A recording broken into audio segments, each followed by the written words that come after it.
এবার রানীনগর উপজেলায় আমাদের শীতকালীন ভুট্টা উৎপাদনের লক্ষ্যমাত্রা ছিল 750 হেক্টর। গত অর্থবছরে আমাদের উৎপাদন হয়েছে 720 হেক্টর জমিতে।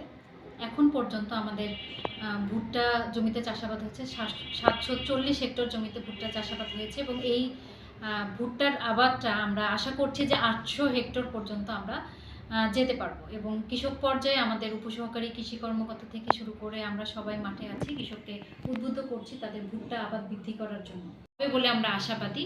কারণ সবাই হাইব্রিড ভুট্টা চাষাবাদ করছে, উচ্চ ফলনশীল যে ভুট্টা আছে এগুলো চাষাবাদ করছে, এবং ভুট্টার যে চাহিদা পোলট্রি শিল্প থেকে শুরু করে সব কিছুতে এটা আমরা ফিল আপ করতে পারবো বলে আমরা আশাবাদী।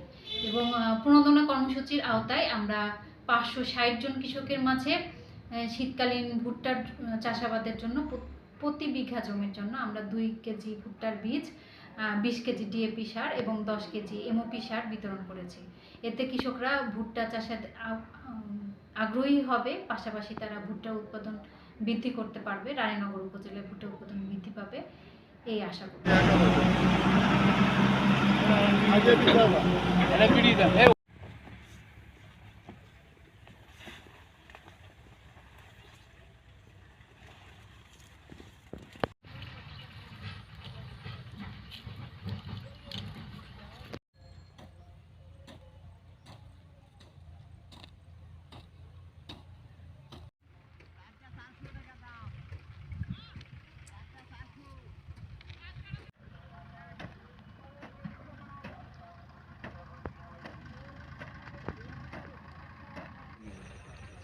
ताज़े लोग बन गए।